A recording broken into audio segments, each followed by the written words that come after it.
ઓમ શાંતિ. આજની આપણી આધ્યાત્મિક વાર્તા છે એક ખેડૂત અને ઇન્દ્રદેવની. એકવાર એક ગામમાં કંઈક પૂજા પાઠ ને બધું ચાલી રહ્યું છે. મંદિરમાં લોકો એકત્રિત થયેલા છે. બધા દેવી દેવતાઓની પૂજા કરી રહ્યા છે. એમાં ઇન્દ્રદેવ જુએ છે કે આ બધા દેવી દેવતાઓની પૂજા કરે છે ગામવાળા, પણ મારી તો પૂજા કરતા જ નથી. મારા વગર તો આ લોકોને ચાલે જ નહીં. જો હું વર્ષા ન વરસાવું તો આમનું શું થાય? એવો અહમ આવી ગયો ઇન્દ્રદેવને, અને એમણે વિચાર્યું કે આ ગામને હું શ્રાપ આપી દઉં. અને એ પ્રત્યક્ષ થઈ જાય છે, ગામવાળાની સામે હાજર થઈ જાય છે અને કહે છે કે હું તમને બધાને શ્રાપ આપું છું કે 12 વર્ષ સુધી તમારા ગામમાં વરસાદ નહીં થાય. ગામના લોકો કગરી પડે છે કે આવું ન કરો. અહીંયા બધા ખેડૂતો છે અને તમારા વગર તો ખેતી શક્ય જ નથી. જો વરસાદ ન થાય તો અમારું શું થાય? ઇન્દ્રદેવ જે છે એમનો અહમ એટલો બધો વધારે છે કે એ કહે છે કે ના, હવે આમાં કશું ના થઈ શકે. પણ જ્યારે બધા લોકો બહુ વિનંતી કરે છે ત્યારે ઇન્દ્રદેવ કહે છે કે ઠીક છે, જો શિવજી ડમરું વગાડી દે તો વરસાદ થઈ જશે. બાકી 12 વર્ષ સુધી તમારા ગામમાં પાણીનું ટીપું નહીં આવે, વરસાદ બિલકુલ નહીં આવે. હવે આ તરફ ગામવાળા વિચારે છે કે હવે આપણે શિવજીને રીઝવવા પડશે, શિવની આરાધના કરવી પડશે. આપણે બધા શિવના મંદિરમાં જઈએ અને આરાધના કરીએ. પરંતુ ગામવાળા લોકો શિવના મંદિરમાં જઈ અને શિવની આરાધના કરે એ પહેલા જ ઇન્દ્રદેવ કૈલાશ પર પહોંચી જાય છે, જ્યાં સાક્ષાત શિવજી છે. અને શિવ પાર્વતીને કહે છે કે તમારે પ્રભુ મારા એક શ્રાપનું માન રાખવાનું છે. શિવજી કહે છે કે શું? કે મેં આવો શ્રાપ આપ્યો, પરંતુ એ લોકોએ બહુ કરગર્યા, એટલે પછી મેં એમને કહી દીધું કે શિવજી જો ડમરું વગાડે તો વરસાદ થશે, નહીં તો નહીં થાય. તો હવે તમારે છે ને, એ લોકો ગમે તેટલું કે, પરંતુ તમારે ડમરું નથી વગાડવાનું, એટલું મને વચન આપો. શિવજી કે કોઈ પ્રાર્થના કરે, કોઈ મારી પૂજા કરે ને હું વરદાન ના આપું, એવું ન બને. તો એ જ તકનો લાભ લઈ ઇન્દ્રદેવ કહે છે કે હું પણ તમારી પાસે જ આવ્યો છું ને પ્રભુ, તમે મારા વચનનું માન રાખો. જો એ ડમરું તમારું વાગશે તો એ વરસાદ વરસ્યા વગર નહીં રહે. મતલબ મારે વરસાદ વરસાવવો જ પડશે, કારણ કે મેં વચન આપ્યું છે. અને હું ઈચ્છું છું કે 12 વર્ષ સુધી એ ગામમાં પાણીનું ટપકું ન પડે. હવે શિવજી જે છે એ કહે છે ઠીક છે, હું ડમરું નહીં વગાડું, બસ તમારે જ્યારે વરસવું હોય ત્યારે વરસજો.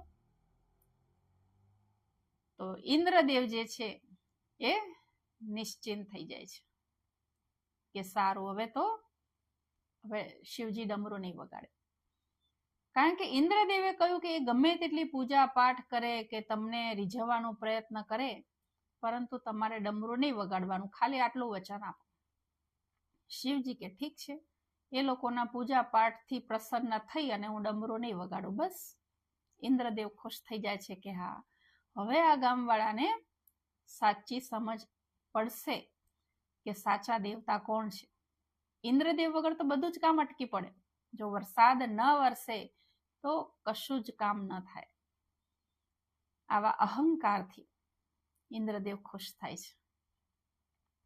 બીજી તરફ ગામવાળા લોકો ઉદાસ થઈ જાય છે. બધા ખેડૂતોને ખબર પડી ગઈ કે હવે વરસાદ વરસવાનો નથી. બધા ઘરે બેસી જાય છે. ખેતરમાં કામ કરવા જવાનો કોઈ મતલબ નથી. આમ તો સમય થાય વરસાદનો ત્યારે ખેડવા જવાનું હોય, અને જે બધા કામો હોય, તૈયારીઓ કરવાની હોય, ખેતીની બીજ લાવવાનું હોય, હવે ખબર પડી ગઈ કે હવે આપણે આવી કોઈ તૈયારી કરવાની નથી, કારણ કે 12 વર્ષ સુધી આપણા ગામમાં વરસાદ નથી વરસવાનો. પરંતુ એક ખેડૂત છે કે જે ખેતરે જાય છે, ખેતરે જાય છે, નિત્યક્રમ પ્રમાણે એના બળદને ગાડે જોડે છે અને ખેડ પણ કરે છે, ખેડવાનું કરે છે. ત્યારે ગામના લોકો નવાઈ લાગે છે કે આ ગાંડો તો નથી થઈ ગયો ને?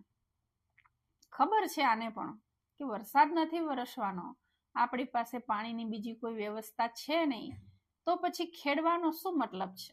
શું કરવા ખેડે છે આ? ગામના લોકો એને સમજાવતા કે ભલા માણસ, તું ખાલી ખાલી શું કરવા તારો સમય બરબાદ કરે છે ને શું કામ થાકે છે? તે આ વર્ષે ખેડવાનું ચાલુ કર્યું છે અને તું આવતા વર્ષે ખેડીશ? પેલો કે આવતા વર્ષે શું, હું તો દર વર્ષે ખેડીશ, દર સિઝનમાં ખેડીશ. ગામના લોકો હસે છે. પેલો ખેડૂત ખરેખર એના નિત્યક્રમ પ્રમાણે ચાલુ રાખે છે. સિઝન આવે ત્યારે ખેડવા લાગે છે. એક સિઝન ગઈ વરસાદની, બીજી સિઝન આવી, એને ખેડવાનું ચાલુ કર્યું. હવે આ દ્રશ્ય જે છે, એકવાર શિવજી આકાશ માર્ગેથી નીકળતા હોય છે ને જોવે છે કે આ ગામને તો શ્રાપ મળેલો છે અને ઇન્દ્રદેવે કહેલું છે કે 12 વર્ષ સુધી આ ગામમાં વર્ષા નહીં વરસે, વરસાદ પાણીનું ટપકું પણ નહીં આવે. તો પણ આ ગામમાં આ ખેડૂત શું કરી રહ્યો છે? ખેતરે એ હળ જોડી અને ખેડી રહ્યો છે, એવું ઉપરથી શિવજી જોવે છે. શિવજીને જાણવાની ઈચ્છા થાય છે કે આ ખેડૂતને ખબર નથી કે પછી ખેડૂતનું શું અંદર કારણ શું છે, કેમ ખેડે છે?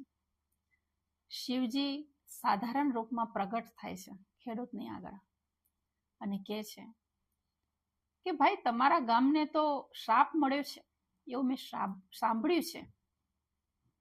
પેલો ખેડૂત કહે છે કે હા ભાઈ, તમે સાચું સાંભળ્યું છે. તો કે તમને ખબર છે? તો કે હા ખબર છે. તો પછી તમે કેમ આ ખેતર ખેડો છો? શું કરવા ખેડવાનું ચાલુ કર્યું છે? કારણ કે પાણી વગર તો તમે કેવી રીતે વાવશો? તો એ ખેડૂત કહે છે, ખૂબ સુંદર જવાબ આપે છે ખેડૂત. એ કહે છે કે મને ખબર છે કે પાણી નથી વરસવાનું, વરસાદ નથી વરસવાનો, છતાં પણ હું ખેડું છું. પેલો ભાઈ કહે છે, હું એ જ તો પૂછું છું કે શું કરવા ખેડે છે? ખાલી ખાલી ખેડેલું શું કરવાનું? એ કહે છે કે હું ખાલી ખાલી નથી ખેડતો, હું મારો અભ્યાસ કરું છું. જો 12 વર્ષ સુધી સતત ખેડવાનો હું અભ્યાસ જ ન કરું, ખેતરમાં હળ ચલાવવાનો અભ્યાસ જ ન કરું અને હું કદાચ હળ ચલાવવાનું ભૂલી જાઉં તો? હું મારું કામ કરું છું. ઇન્દ્રદેવને જ્યારે એમનું કામ કરવું હશે ત્યારે કરશે, બાકી હું મારું કામ મારી રીતે કર્યા રાખું. કારણ કે મારો અભ્યાસ ના છૂટી જવો જોઈએ. અભ્યાસ જરૂરી છે, રોજનું જે કાર્ય છે એનો અભ્યાસ. ખેડૂત જ્યારે આટલું બોલ્યો ત્યારે જે સાધારણ રૂપમાં આવેલા શિવજી હતા એ એમના મૂળ રૂપમાં પ્રગટ થઈ જાય છે અને ખેડૂતને બહુ આશ્ચર્ય થાય છે, પગમાં પડી જાય છે કે અરે પ્રભુ તમે? શિવજી કહે છે કે હા વત્સ, તે તો મારી આંખો ખોલી નાખી છે. પેલો ખેડૂત કહે છે, કેવી રીતે પ્રભુ?